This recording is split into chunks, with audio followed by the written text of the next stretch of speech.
Hi, sixth grade. I just wanted to say I've been missing you guys so much during quarantine. I just really appreciate the enthusiasm and the creativity that you guys always brought in the art room, and it is such a joy to see that translate into online learning. I mean, the things that you guys have been sending in have been amazing, and I really appreciate how you've been using surrealism as a chance to really use your imaginations and just make art with no rules. Basically, that's what surrealism is to me, and to look at and learn about these artists with you guys is such a joy. So this week I wanted to teach you about the wacky and wonderful Frida Kahlo. So we're going to be reading about her from this book. This is called Women in Art: 50 Fearless Creatives Who Changed the World, and Frida Kahlo made the cover. She's right there. Now, Frida Kahlo, she is kind of a Mexican icon for feminism. She is very highly respected among Mexican culture, as well as American culture. She is very well known in America. She was an artist who created art using a lot of strong symbolism with underlying messages about politics, about feminism, about her own life and her own hopes and desires. She was in a bus accident when she was very young, and that bus accident caused her to be bedridden for much of her life. And during that time is when she really found a love for painting, when she really drew inspiration from the experiences that she had. So I'm going to read from this book about her. First I'll read the main body, and then I'll read some of the fun facts on the side. Hold the book closer so you can see the pictures. Frida Kahlo was born on July 6, 1907, in a small town near Mexico City.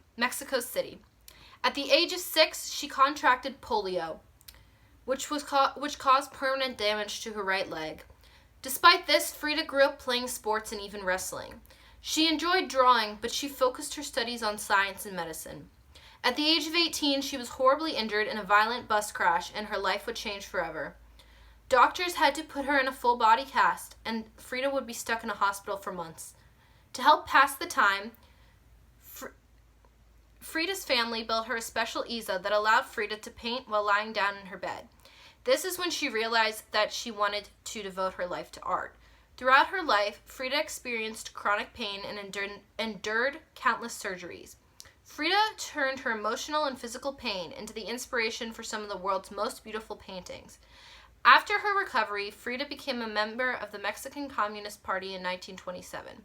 And the next year, she met famous muralist Diego Rivera. They were married in 1929, becoming one of the most famous couples in Mexico.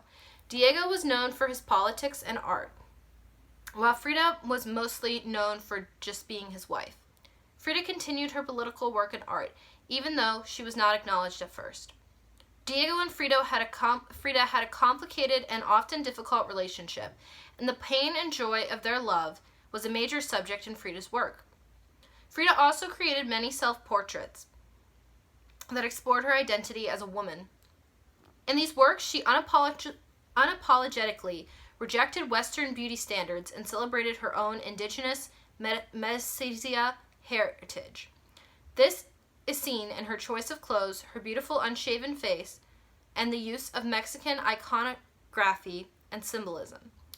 Her artwork began to receive recognition in 1938 when she had her first successful solo show in New York. A year later, the Louvre bought one of her paintings. Over the next decade, her art career was on the rise, but her health continued to decline. In 1953, she finally had a solo show in Mexico City. Too sick to stand in the gallery, Frida laid in a bed to receive guests. The next year, she died at the age of 47. Today, her paintings are celebrated and shown all over the world, and Frida's name has become a rallying cry for feminism. So now I'm going to read the facts on the side. Her work celebrated her heritage and was inspired by Mexican folk art and religious votive paintings. She made more than 140 paintings, a third of which were self-portraits. Her painting, The Two Fridas, explored two sides of her personality, symbolized by wearing European and traditional Chicana clothes. So I have a video that I've posted that kind of goes into a lot of her symbolism and talks specifically about the two Fridas for quite a while, which is one of her most famous pieces. Diego and Frida were nicknamed the Elephant and the Dove. Frida was the dove. In 1958, she got grange in her foot and had to amputate her leg. She wore a prosthetic. In some of her paintings, she features her wheelchair, her back brace, and her prosthetic. For her Mexican City show, Frida lay in a bed that she decorated with mirrors and photos of her family, friends, and heroes. So over here we have a picture of Frida Kahlo with some facts about her.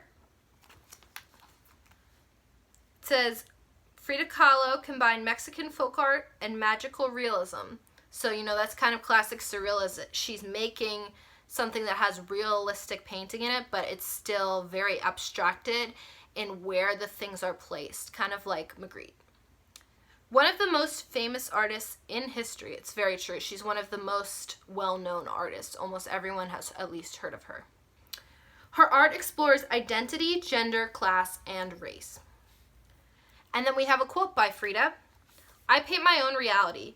The only thing I know is that I paint because I need to, and I paint whatever passes through my head without any other consideration. So that, again, fits with surrealism. She's painting what's in her head and putting it onto paper. That's what we're all about on this unit. And, Frida Kahlo, she was stuck inside all the time in her bed. And we are stuck inside right now during quarantine, right? We're not going outside. We're not going out with friends the way that we normally would. And art is a way that you can pass time when you're inside. It's a way that you can put the energy of feeling stuck inside, the frustration of that, you can put it into something and make something beautiful. I know that it's really helped me when I've started to feel the cabin fever of being inside so much to create something. So I'm going to show you my example for this project. This project, we're going to make a big surrealist landscape using all the artists we've learned about. So you need to have something from Kahlo, Magritte, and Dali. Now, all of these artists have landscapes in their work, and that's something I've been sure to mention as we go along, is that you want to make this a landscape. So I actually use some collage. So that's where you cut out pictures and you glue them down. So I cut out some pictures of mountains that kind of reminded me of the surrealist style, and I put it in the background. I put a big wide open space, and I had a sky that changes from blue to pink, because that's something kind of surrealist to me, the sky being two different colors at once. And then I also put some unrecognizable landscape shapes here, as well as some green grass over here. Now, a lot of my pieces inspired by Kahlo. I got the cloud butterfly from her. The sun and moon are from Kahlo. And then the heart is from Kahlo, but I came up with the tree coming out of the heart myself. So that's kind of further into the landscape theme. And this is kind of how she would draw her hearts. I drew these using oil pastels. So oil pastels are really great to work with if you happen to have that at home. But of course, you can use anything you have. Pencils with shading is fine. Or if you're going to color it in, markers, paint, oil pastels, crayons, anything you have is fine. Now I also did some collage down here to reference Magritte. I put trees for people's heads, and then I did some melting clocks to reference Dali. So you can use any medium you want. If you do want to do collage, that's a great way to answer this project. You'll just need some old magazines or newspapers, a glue stick, and scissors. So check with your parents and see if you might have those laying around. I really can't wait to see what you guys come up with. This is sort of the project that everything we've been learning about has built up to, and I'm really excited to see what you come up with. I think this is a really great unit for you guys because you guys are just so creative, and this is your chance to let your creativity shine. I really look forward to talking with you soon. Bye!